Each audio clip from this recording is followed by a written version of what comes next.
नमस्कार सभी साथियों को नमस्कार। Welcome to my YouTube channel. मेरे यूट्यूब चैनल पर आप सभी का हार्दिक स्वागत है। आज हम पढ़ेंगे राजस्थान के अपातंत्र के बारे में। तो आपको पता है तो राजस्थान में 3 प्रकार का अपातंत्र पाया जाता है। अरब सागरीय अपातंत्र, बंगाल की खाड़ी अपातंत्र और आंतरिक अपातंत्र। ठीक है, तो इसमें देखते हैं। और जल संरक्षण की विधियाँ, जल को प्रशिक्षित किया, कौन कौन सी झील है राजस्थान में स्थित है, उनके बारे में हम देखते हैं। ये राजस्थान अध्ययन का चैप्टर नंबर 6 है। ठीक है, जल संसाधन संरक्षण। देखो, जल की उपलब्धता के कारण हम देखते हैं जल के बिना कुछ भी नहीं। जल है तो कल है ना। जल बिना जीवन नहीं।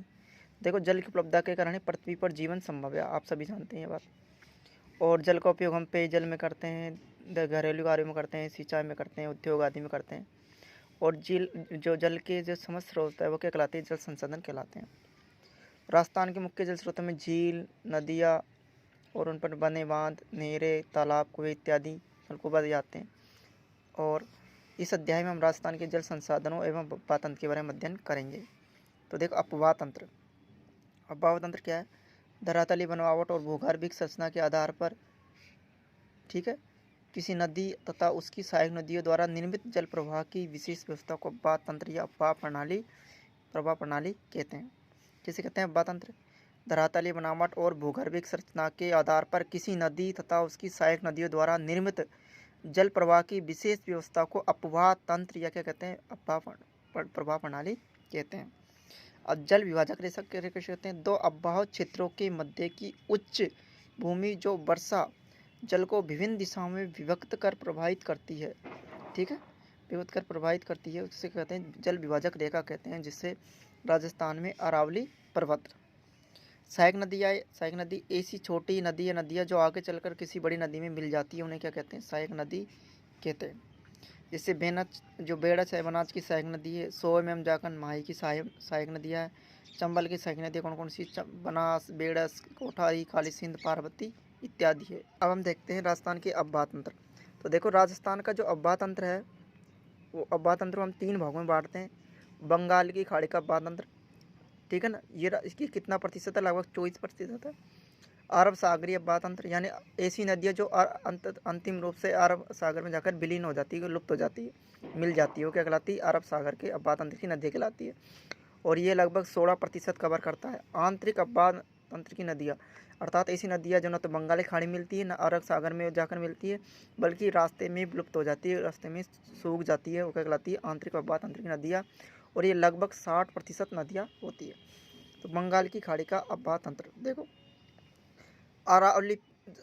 बंगाल की खाड़ी का अपवाह तंत्र देखो, अरावली पर्वत से पूर्वी भाग में बहने वाली बनास, काली सिंध, पार्वती आदि नदियाँ चंबल में प्रवाहित होकर यमुना में नदी मिल जाती है, तथा यमुना नदी गंगा में मिल जाती है। और अंत में गंगा नदी का जल बंगाल की खाड़ी में मिल जाता है। तो डायरेक्टली या इनडायरेक्टली किसी प्रकार से वे नदियाँ जो जिनका जल बंगाल की खाड़ी में मिल जाता है, चाहे प्रत्यक्ष रूप से मिले चाहे अप्रत्यक्ष रूप से सहायक नदी के रूप में मिले, उन्हें हम बंगाल की खाड़ी की नदी की खाड़ी का अपवाह तंत्र कहते हैं। इन नदियों का कहते हैं बंगाल की खाड़ी का अपवाह तंत्र कहते हैं। अरब सागर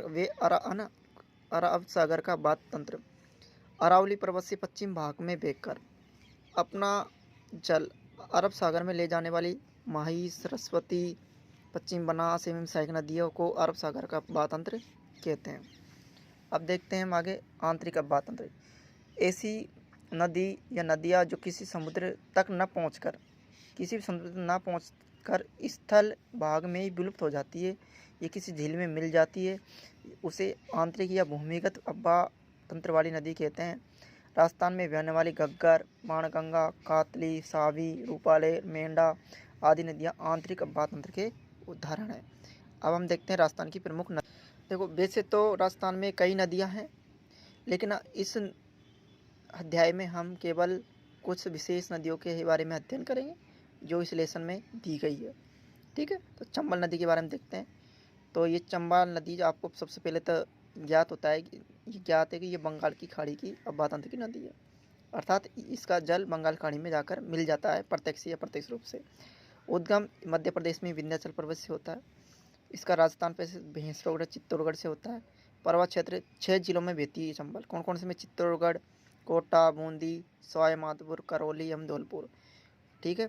इसका उद्गम मध्य प्रदेश से होता है। कहाँ से होता है? जबकि राजस्थान में प्रवेश कहाँ से करती है? भैंसुरगढ़ चित्तौड़गढ़ नामक स्थान से करती है। सहायक नदी समाप्ति स्थल, पहले तो ये उत्तर प्रदेश में यमुना नदी में मिल जाती है, ठीक है, और लास्ट में बंगाल खाड़ी में मिल जाती है। सहायक नदी कौन कौन सी? बनास, बेड़च, कोठारी, काली सिंध, पार्वती आदि इसकी सहायक नदियाँ है। इस नदी पर कुल 4 बांध बने हुए हैं। राणा प्रताप सागर, ठीक है, चित्तौड़गढ़ में, कोटा बैराज कोटा में, गांधी सागर मध्य प्रदेश में, जवाहर सागर कोटा में। और इस नदी के किनारे कौन सा शहर स्थित है? कोटा शहर स्थित है, ठीक है। ये चंबल नदी के बारे में देखा हमने। अब हम देखते हैं बनास नदी के बारे में। तो बताओ, बनास नदी, इसकी लंबाई कुल लगभग 480 किलोमीटर और यह अंतर प्रवाह की दृष्टि से पूर्णतः बहने वाले राजस्थान में सबसे लंबी नदी है। और इसका उद्गम राजसमंद में जिले के में खमनोर की पहाड़ी से होता है। इसके प्रवाह क्षेत्र कहाँ पर कौन कौन जिलों में बहती है? राजसमंद, चित्तौड़गढ़, भीलवाड़ा, टोंक, सवाई माधोपुर में बहती है। इसकी सहायक नदियाँ मेनाल, कोठाड़ी, बेड़च, खारी इत्यादि है, ठीक है। अब हम देखते हैं समाप्ति स्थल। ये समाप्ति सवाई माधोपुर में रामेश्वर के निकट चंबल नदी में मिल जाती है, ठीक है। ये एक मौसमी नदी है, अर्थात बरसात पर निर्भर करती है पूरी। ये पूर्णतः राजस्थान में रहने वाली सबसे लंबी नदी है। टोंक व सवाई माधोपुर नगर बनास नदी के किनारे स्थित है और बीसलपुर बांध टोंक नदी पर स्थित है, ठीक है। तो इस पर कौन सा बांध बना हुआ है? बीसलपुर बांध बना हुआ है। कौन सा बांध है? बीसलपुर बांध बना हुआ है, ध्यान रखना, बीसलपुर बांध, ठीक है। लूनी नदी, अब हम देखते हैं लूनी अजमेर जिले में इसका उद्गम गोविंदगढ़ के निकट सरस्वती व सागरमती 2 धाराओं के मिलने के कारण होता है। पर्वत क्षेत्र अजमेर, नागौर, पाली, जोधपुर, बाड़मेर, जालोर, ये इसके पर्वत क्षेत्र जिले हैं। 6 जिलों में बहती कुल। और इस समाप्ति एक कहाँ मिल जाती है? कच्छ की खाड़ी में मिल जाती जाकर, ठीक है। इसकी सहायक नदियाँ कौन सी? जोजड़ी, मांडी, जवाई, मीठड़ी, खाड़ी, सूकड़ी, सागी, गुइया। विशेष क्या है इसमें? बाड़मेर जिले की बालोतरा, तो इसका नदी के बाद जल मीठा होता है, इसके बाद कैसे होता है? जल इसका खारा हो जाता है। अब अगली नदी के बारे में देखते हैं हम, माही नदी। अब देखते हैं माही नदी। तो माही नदी का उद्गम मध्य प्रदेश में विंध्याचल पर्वत से होता है। पर्वत क्षेत्र बांसवाड़ा, प्रतापगढ़ जिले से होता है, ठीक है, जो राजस्थान में स्थित है। प्रवाह क्षेत्र राजस्थान में, MP से इसका उद्गम होता है। ये लास्ट में जाकर खंपात की खाड़ी मिल जाती है। इसकी प्रमुख साइन है सोम, माही एवं जाकम, ठीक है। और ये आपको पता है क्या बनाती है? त्रिवेणी संगम बनाती है। बेणेश्वर धाम, डूंगरपुर में सोई माही और जाखम मिलाकर। और इस पर बांध माही बजा सागर बांध, कागजी पिकक बांध स्थित है। और माही नदी की प्रमुख विशेषता क्या है? यह कर्क रेखा को 2 बार काटती है। कितनी बार काटती है? और ये उल्टे यू आकार का निर्माण करती है, राजस्थान को काटती है जब, ठीक है। बाणगंगा नदी जो अर्जुन के द्वारा निर्मित नदी है, इसके लिए इसको अर्जुन गंगा कहते हैं। इसका उद्गम जयपुर जिले में अरावली की बेराट की पहाड़ी से होता है। इस जो नदी का पानी भरतपुर में घना पक्षी भी उद्यान में नम भूमि का निर्माण करता है, जो आर्द्र भूमि है उसका निर्माण करता है। अगली नदी है घग्गर नदी। घग्गर नदी हिमाचल प्रदेश में हिमाचल जो हिमालय पर्वत की शिवालय की श्रेणी से इसका उद्गम होता है। ये एक अंतर्राष्ट्रीय नदी को इसका पानी ज़्यादा पानी आने पर वैसे तो गंगा हनुमानगढ़ तक जाता है, श्रीगंगानगर हनुमानगढ़ में प्रवेश श्रीनगर में जाता है, लेकिन ज़्यादा आवक होने पर इसका पानी पाकिस्तान में फोर्ट अब्बास तक जाता है, इसलिए इसको अंतर्राष्ट्रीय नदी भी कहते हैं, ठीक है। यह नदी हनुमानगढ़ में प्रवेश कर श्रीगंगा भूमिगत हो जाती है, तो इसे प्राचीन सरस्वती नदी का अवशेष या सहायक नदी भी माना जाता है, ठीक है जी। तो ये हमने नदियों के बारे में पढ़ा था। और भी कुछ नदियाँ हैं, लेकिन उनके बारे में हम इस लेसन के अनुसार इतना ही। बाकी अगले वीडियो में नदियों के बारे में देखेंगे। देखो, अब हम पढ़ेंगे राजस्थान की प्रमुख नदी घाटी परियोजनाएं। तो देखो, नदी पर बने बांध जिससे हम बनाने से क्या होता है? जल विद्युत उत्पादन, सिंचाई, पेयजल, वृक्षारोपण, भूमिगत वृद्धि, बाढ़ नियंत्रण, मृदा प्रदान और आदि का प्रकार के उद्देश्य पूरे होते हैं। इसी कारण से इन्हें बहुउद्देशीय परियोजना भी कहते हैं। और आपको पता होगा, भारत के प्रथम प्रधानमंत्री पंडित जवाहरलाल नेहरू ने इन नदी घाटी परियोजनाओं को क्या कहा? महत्व को देखते हुए आधुनिक भारत के मंदिर कहा। क्या कहा? आधुनिक भारत के मंदिर। और राजस्थान में चंबल परियोजना, माही बजाज सागर परियोजना, बीसलपुर परियोजना, सरदार सरोवर परियोजना आदि नदी की प्रमुख परियोजनाएं हैं, ठीक है। और चंबल परियोजना, तो देखो, चंबल परियोजना ये परियोजना राजस्थान और मध्य प्रदेश की जॉइंट कंबाइंड परियोजना है। और इस पर कुल 4 बांध बनाए गए हैं। पहला बांध है गांधी सागर बांध, जो मंदसौर जिला MP में बना हुआ है। राणा प्रताप सागर चित्तौड़गढ़ में जिला राजस्थान में, जवाहर सागर कोटा में और कोटा बैराज कोटा में बना हुआ है, ठीक है। अगली परियोजना है हमारी माही बजाज सागर परियोजना। ये कहाँ पर है? बांसवाड़ा में माही नदी पर है और चंबल नदी पर है।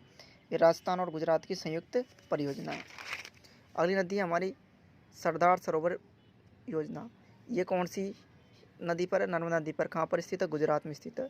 और ये गुजरात, मध्य प्रदेश, महाराष्ट्र और राजस्थान 4 राज्यों की जॉइंट ये संयुक्त परियोजना है। इस परियोजना से क्या होता है? राजस्थान के दक्षिण पश्चिम में नेहद्वारा, बाड़मेर व जालौर जिलों में सिंचाई पेयजल की सुविधा उपलब्ध कराई जाती है। अगली बीसर पुल योजना जो बनास नदी पर स्थित है टोंक में, ठीक है। ये राजस्थान के टोंक जिले के टोडा राय सिंह नगर के बीसलपुर गांव में स्थित है बीसलपुर परियोजना। इस परियोजना से जयपुर, अजमेर, टोंक सहित कई अन्य क्षेत्रों में पेयजल आपूर्ति की जा रही है। इसके अलावा कुछ अन्य परियोजनाएं हैं जिनके हम नाम देखते हैं और कौन से जिले में स्थित है और कौन सी नदी पर। जवाई परियोजना पाली में है और ये जवाई नदी पर स्थित है। सोम कमला अम्बा परियोजना ये डूंगरपुर में सोम नदी पर स्थित है। मानसी वाकल परियोजना ये उदयपुर जिले में स्थित है और मानसी नदी पर स्थित है। जाखम परियोजना ये प्रतापगढ़ में जाखम नदी पर स्थित है, ठीक है। अब हम देखते हैं राजस्थान में प्रमुख झीलें एवं संचयन। तो देखो उदयपुर में अत्यधिक झील होने के कारण हम उदयपुर को क्या कहते हैं? झीलों की नगरी कहते हैं। क्या कहते हैं? झीलों की नगरी कहते हैं, ठीक है। तो कुछ प्रमुख झीलों को मानते हैं। जयसमंद झील, तो जयसमंद झील देखो विश्व की मीठे पानी की कृत्रिम सबसे मानव निर्मित कृत्रिम झील यानी मानव निर्मित यार की कृत्रिम झील मानी जाती है। इसका निर्माण मेवाड़ के महाराणा जय सिंह ने 1687 से 1691 के मध्य गोमती नदी पर करवाया था। नक की नदी ये इंपॉर्टेंट है, माउंट आबू सिरोही में स्थित है और राज्य में यानी राजस्थान में सर्वाधिक ऊंचाई पर स्थित प्राकृतिक झील है, ठीक है, नक की झील। कुछ अन्य झीलें देखते हैं। तो पुष्कर झील कहाँ पर है? अजमेर स्थित है। राजसमंद झील राजसमंद जिले में स्थित है। बालसमंद झील जोधपुर में स्थित है। कायलाना जोधपुर में स्थित है। उमेश सागर कहाँ पर स्थित है? उमेश सागर जोधपुर में स्थित है। गड़ीसर जैसलमेर में स्थित है। गड़ीसर कहाँ पर स्थित है? जैसलमेर स्थित। गेप सागर डूंगरपुर में स्थित है। गेप सागर कहाँ पर स्थित है? डूंगरपुर में स्थित है। कोलायत झील कहाँ पर है? बीकानेर में स्थित है। सिलीसेडी अलवर में स्थित है। पचपदरा बाढ़ में स्थित है। डीडवाना नागौर में स्थित है। लूणकरणसर बीकानेर में, पोखरण जैसलमेर में स्थित है। फलोदी जोधपुर में स्थित है। सावरझील जयपुर, अजमेर और नागौर में स्थित है। पिछोला झील ये उदयपुर में स्थित है। कहाँ पर स्थित है? उदयपुर में स्थित है, ठीक है। तो ये झीलों के बारे में देखते हैं। अब जल संरक्षण की विधियाँ। तो देखो जल संरक्षण हमारा पूरा प्रथम दायित्व है और प्रत्येक नागरिक को जल संरक्षण में प्रशासन का सहयोग करना चाहिए। हमारे इसके लिए यह आवश्यक है कि जलाशयों में घरेलू और औद्योगिक अपशिष्ट हम नहीं डालें। पेयजल स्रोत स्नान नहीं करें। इनके साथ जल संचयन, जनसंख्या नियंत्रण, सिंचाई के उन्नत विधि के प्रयोग, वृक्षारोपण, वृद्धि, भूमिगत जल का विवेकपूर्ण उपयोग करें, हम जल का पुनः इत्यादि करें और जल संरक्षण कर सकते हैं। तो वर्तमान में देखो रूफ टॉप जल संरक्षण विधि, संचयन विधि और वाटर हार्वेस्टिंग करनी बहुत प्रचलित है। तो रूफ टॉप वाटर कलेक्शन यानी रूफ टॉप जल संचयन विधि, इस विधि से हम घर की छत पर गिरे वर्षा के जल को घर के नीचे बने कुएं में इकट्ठा कर सकते हैं, कलेक्ट कर सकते हैं।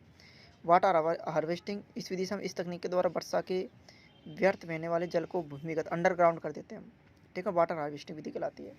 इसके अलावा राजस्थान में प्राचीन समय से ही अन्य विधियाँ जैसे टाँका, खड़ीन, जोहड़ आदि का निर्माण कर लोग जो है वर्षा जल का संग्रह संचयन करते आ रहे हैं। अब देखो इससे संबंधित हम कुछ MCQ देखते हैं जो हमने आज पढ़ा नदियों के बारे में, जल संरक्षण, झीलें, इनके बारे में। तो देखो बनास किस नदी की सहायक नदी है? तो आपको पता है बनास किसकी सहायक नदी है? बनास चंबल की सहायक नदी है, ठीक है। माही बजाज सागर परियोजना कहाँ स्थित है? तो माही बजाज सागर कहाँ बताओ? बांसवाड़ा में स्थित है। गड़ीसर झील जहाँ पर है, तो गड़ीसर कहाँ पर है? अभी इंपॉर्टेंट बताया तब जैसलमेर में। सिलीसेड झील का बताओ कहाँ पर है? तो सिलीसेड कहाँ पर है? अलवर में स्थित है। और राजस्थान में सर्वाधिक ऊंचाई पर प्राकृतिक झील है, कौन सी झील है? तो अभी पता है नक की झील है। अर्जुन गंगा, क्योंकि अर्जुन को निर्माण तो ये कौन सी नदी है? बाणगंगा। देख लो झील अभी हमने पढ़ा था। देखो सिलीसेड कहाँ पर स्थित है? अलवर में स्थित है। देख तो पुष्कर झील अजमेर में, राजसमंद झील राजसमंद में, बालसमंद जोधपुर में, कायलाना जोधपुर में, उमेश सागर जोधपुर में, गड़ीसर जैसलमेर में, गेप सागर डूंगरपुर में, ठीक है। कोलायत बीकानेर में, सिलीसेड अलवर में, पचपदरा बाड़मेर में, डीडवाना नागौर में, लूणकरणसर बीकानेर में, पोखरण जो है कहाँ पर है? पोखरण कहाँ पर है? जैसलमेर में, फलोदी जोधपुर में, सावर जयपुर, अजमेर, नागौर तीनों में आती है, पिछला उदयपुर में। तो हमने ये पढ़ा बनास नदी, ठीक है। गड़ीसर कहाँ पर स्थित है? जैसलमेर स्थित। सिलीसेड कहाँ पर स्थित है? सिलीसेड हमने बताया अलवर में स्थित है, ये पढ़ लिया। तो आज हमने राजस्थान के बात तंत्र, जल संरक्षण की विधियाँ, राजस्थान में झीलों के आदि के बारे में देखा। इसी प्रकार की वीडियो प्राप्त करने के लिए चैनल को सब्सक्राइब करें, इस वीडियो को लाइक करें, कमेंट करें और ज़्यादा से ज़्यादा शेयर करें, ताकि सभी भाई बहनों के पास जो राजस्थान अध्ययन से संबंधित महत्वपूर्ण नोट्स और वीडियो की जानकारी प्राप्त हो और अपने ज़्यादा से ज़्यादा लोग इसके और अपने ज्ञान में वृद्धि कर सके। और ये सभी प्रकार की परीक्षा के लिए अति महत्वपूर्ण है। जय हिंद, धन्यवाद सभी दोस्तों को, नमस्कार पुनः एक बार फिर से।